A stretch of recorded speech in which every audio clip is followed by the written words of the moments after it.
வணக்கம் நண்பா, இது மேக்கிங் தமிழா யூடியூப் சேனல். ஸோ பார்த்தீங்கன்னா தீபாவளி நம்மளை நெருங்கிட்டே இருக்குது. ஸோ அந்த தீபாவளியை பேஸ் பண்ணி தான் இன்றைக்கி நம்ம அதாவது பாம்பு பட்டாசு செய்ய போகிறோம். அதாவது ஸ்னேக் பாம் சொல்லுவாங்க சார், அதை தான் நம்ம இன்றைக்கி செய்ய போகிறோம். அது வெரி ஈஸி, ரொம்பவே ஈஸியானது தான். வீட்டில் இருக்கிற குக்கிங் திங்ஸை வச்சு மட்டும் தான் செய்ய போகிறோம்.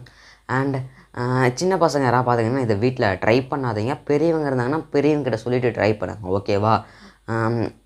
ஆக்சுவலாக பார்த்தீங்கன்னா என் சேனலில் இன்னும் நிறைய வீடியோஸ்லாம் நான் போஸ்ட் பண்ணிக்கிறேன். ஸோ எல்லாமே இன்ட்ரெஸ்ட்டாக தான் இருக்கும். அண்ட் வீடியோ முடிஞ்சிட்டு என் சேனல் நீங்கள் ஓப்பன் பண்ணி பார்த்துக்கோங்க. எல்லாமே பார்த்தீங்கன்னா ரொம்ப ரொம்ப இன்ட்ரெஸ்ட்டாக இருக்கும். அண்ட் அதுக்கு மாதிரி நம்ம சேனல் சப்ஸ்கிரைப் பண்ணாமல் இருக்காமல் சப்ஸ்கிரைப் பண்ணிடுங்க. பக்கத்தில் இருக்கிற பெல் பட்டன் அழுத்திக்கோங்க. அதில் ஆல்ன்ற ஆப்ஷன் இருக்கும் பார்த்தீங்கன்னா, அதை கிளிக் பண்ணிக்கோங்க. அப்போ தான் நான் போகிற அடுத்தடுத்த வீடியோ நோட்டிஃபிகேஷன் வந்து உங்கள் மொபைலுக்கு வந்து சேரும். இப்போ வாங்க நம்ம போய் அந்த பாம்பு பட்டாசு எப்படி செய்யுதுன்னு பார்க்கலாம். வீடியோவில் போகிறதுக்கு முன்னாடி நான் ஒன்று சொல்லிக்கிறேன். ஸோ நிறைய பேர் பார்த்தீங்கன்னா வீடியோ ஸ்கிப் பண்ணி பார்க்குறீங்க. ஸோ முக்கியமாக ஸ்கிப் பண்ணி பார்க்காதீங்க. இந்த வீடியோ ஸ்கிப் பண்ணி பார்த்தீங்கன்னா புரியாது. ஸோ ஸ்கிப் பண்ணி பார்க்காதீங்க. இப்போ வாங்க நம்ம வீடியோக்குள்ளே போகலாம். அண்ட் ஓகே நண்பா, ஸோ இப்போ ஒரு பவுல் எடுத்துக்கோங்க. அண்ட் அதில் பார்த்தீங்கன்னா இப்போ நம்ம சுகர் ஆட் பண்ணுவோம். அதாவது எத்தனை ஸ்பூன்னா ஒரு 4 ஸ்பூன், ஒரு 4 டீஸ்பூன் அளவு பார்த்தீங்கன்னா ஒரு சுகர். நீங்கள் பவுடர்டு சுகர் எடுத்துக்கிட்டீங்கன்னா கொஞ்சம் ஈஸியாக இருக்கும் இல்லையா? இந்த சர்க்கரையை கூட நீங்கள் அரைச்சிக்கலாம். ஸோ 4 ஸ்பூன் சர்க்கரைக்காக நான் அரைச்சிக்கணும்னு சொல்லி நான் அப்படியே போட்டுட்டேன். அண்ட் அதுக்கப்புறம் பார்த்தீங்கன்னா சோடா மாவுக்கு இல்லை, ஸோ சாதாரண சோடா மாவே நீங்கள் போடுவீங்க. இட்லிக்கெலாம் போடுவாங்க, இட்லி மாவுக்கு, தோசை மாவுக்குலாம். அந்த பேக்கிங் சோடா பார்த்தீங்கன்னா 1 ஸ்பூன் போடுங்க. 4 ஸ்பூன் சர்க்கரைனா 1 ஸ்பூன் பேக்கிங் சோடா, 2 ஸ்பூன் சர்க்கரைனா 1/2 ஸ்பூன் பேக்கிங் சோடா, ஓகேவா? ஸோ அதை போட்டு நான் நல்லா மிக்ஸ் பண்ணிக்கலாம், ஓகே? நல்லா கலக்கிற மாதிரி நல்லா கலக்கணும், ஓகேவா? ஸோ நம்ம பார்த்திங்கன்னா சர்க்கரை அப்படி தான் போட்டுக்கணும். ஸோ அதனால் நல்லா கலக்கி எடுத்துக்கணும், ஓகேவா? ஒரு நல்லா கலக்கோங்க. நீங்கள் சர்க்கரையை அதை பவுடர் பண்ணி எடுத்துக்கிட்டிங்கன்னா கொஞ்சம் ஈஸியாக இருக்கும். நான் அப்படியே எடுத்துகிட்டேன். 4 ஸ்பூன் சர்க்கரைக்கெலாம் போய் யாராவது மிக்ஸி எடுத்து அரைக்கிறதுன்னு சொல்லிக்கிட்டு அப்படியே எடுத்துக்கிட்டேன். இதை எடுத்து கீழே வச்சு நம்ம ஒரு பிளேட் ரப்பை பார்த்திங்கன்னா மணல் எடுத்துக்கிட்டோம். ஸோ இந்த மணல் பார்த்திங்கன்னா இப்போ லேட்டஸ்ட்டு இப்போ தான் இந்த புதுசாக, அதாவது என்ன பண்ணுவாங்க, அந்த ஜல்லிக்கல்ல அரைச்சா வருது. ஸோ அந்த பவுடர் தான் இந்த மாதிரி மணல். இப்போ பார்த்திங்கன்னா ஏன்னா கவர்மெண்ட்லாம் பீச் மணல்லாம் எடுக்கக்கூடாது, ஆற்றுலேருந்து மணல் எடுக்கக்கூடாதுன்னு சொல்லி தடை பண்ணுறதுனால இந்த மாதிரி மணல். இதை பார்த்திங்கன்னா நம்ம இப்போ அதில் சுகர் போட்டு அதில் சீமனையை ஊற்றி எரிய வைக்கலாம். ஸோ பார்த்திங்கன்னா இது வந்து 16x ஸ்பீடு, 16x ஸ்பீடில் போயிட்டுருக்குது. ஓட்டி காமிச்சுனுக்கிறேன் நான் உங்களுக்கு. ஸோ ஓகே, இதுக்கு மேலே தொண்ணான்னு பேச தேவையில்ல. ஸோ சாங்கை போட்டு விட்டு நீங்களும் வீடியோவை பாருங்கள்.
நண்பா, ஸோ இது பார்த்திங்கன்னா நான் கீழே எடுத்து வச்சிட்டேன் அங்கே மேலே இருந்து. இது பார்த்திங்கன்னா இது சுடுதா இல்லைன்னு நான் சொல்கிற மாதிரி தான். இது சத்தியமாக நிஜமாலுமே சுடலை. அண்டு இதை தொட்டு பார்த்தோன்னா பாருங்கள், வெறும் அப்படியே இதாக தான் இருக்குது நான் சொல்லலாம். ஸோ எரிஞ்சு பண்ண பஞ்சு அந்த மாதிரி தான் சொல்லலாம். அந்த பிளாக் காட்டன், ஸோ அந்த மாதிரி எதாவது சொல்லலாம். அந்த மாதிரி தான் இருக்குது பார்க்குறதுக்கு தொட்டு பார்த்தா. இந்த பாருங்கள், தொட்டு பார்த்தா அந்த மாதிரி தான் இருக்குது.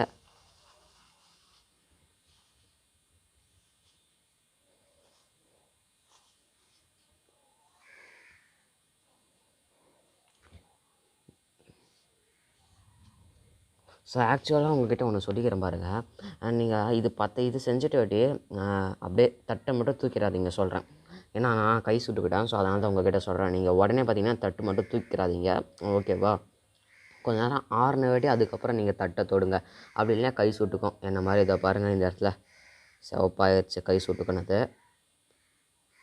ஸோ நீங்கள் செஞ்சுட்டு ஸோ ஆறுன தட்டெல்லாம் எடுத்து போட்டுருங்க, ஓகேவா? இந்த தட்டெல்லாம் எதுக்கும் உதவாதுன்னு நினைக்கிறேன். வீட்டில் இன்றைக்கி திட்டு தான் வாங்க போகிறோம்.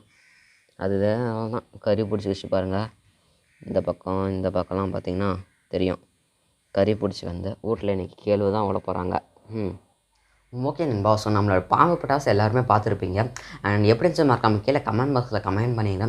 ஸோ நீங்கள் அந்த இடத்துல பார்த்தீங்கன்னா கெரோசின் யூஸ் பண்ணுறத விட பெட்ரோல் யூஸ் பண்ணிக்கலாம். ஸோ பெட்ரோல் டிமாண்ட் பார்த்தீங்கன்னா ரொம்ப அதிகமாகிடுச்சு. அதனால தான் நான் பார்த்தீங்கன்னா சீமெண்ணெய் யூஸ் பண்ணிக்கிறேன். சீமெண்ணெய் பார்த்தீங்கன்னா கொஞ்சம் விலையும் கம்மி தான். பெட்ரோல் பார்த்தீங்கன்னா கொஞ்சம் டிமாண்ட் ஆகினே வருது. லாக்டவுன்றதில் பார்த்தீங்கன்னா பெட்ரோலோட விலை ஏறிக்கினே இருக்குது. நீங்கள் பெட்ரோல் யூஸ் பண்ணுறனால யூஸ் பண்ணிக்கோங்க, நான் எதுவும் சொல்ல மாட்டேன். ஸோ நான் பார்த்தீங்கன்னா கெரோசின் யூஸ் பண்ணிக்கிட்டேன். கெரோசின்னா பெட்ரோல் மாதிரியே தான் எரியுது அந்த இடத்துல. ஸோ அதனால் நான் கெரோசின் யூஸ் பண்ணிக்கிட்டேன். அண்ட் நம்ம வீடியோ பிடிச்சிருந்துச்சுன்னா மறக்காமல் லைக் பண்ணிடுங்க. உங்கள் ஃப்ரெண்ட்ஸ் யாராக இருந்தால் உங்கள் ஃப்ரெண்ட்ஸ்க்கும் ஷேர் பண்ணி விட்ருங்க. உங்கள் ரிலேஷன்ஸ் யாராக இருந்தால் உங்கள் ரிலேஷனுக்கும் ஷேர் பண்ணி விட்ருங்க. அண்ட் அடுத்தது பார்த்தீங்கன்னா நம்மளோட சேனல் இன்னும் வேறு எந்த மாதிரிலாம் வீடியோஸ் போடலாம்னு சொல்லி உங்கள்கிட்ட வேறு ஏதாவது ஐடியாஸ், உங்களோட க்ரியேட்டிவிட்டிஸ் எதாவது இருந்தால் ஸோ உங்களோட ஐடியாஸ் கீழே கமெண்ட் பாக்ஸில் கமெண்ட் பண்ணி விட்ருங்க. அண்ட் சரி, அவ்வளோதான் சொல்லிக்கிட்டேன். சரி பாரு, டாட்டா பை பாய். நம்ம அடுத்த வீடியோவில் பார்த்துக்கலாம்.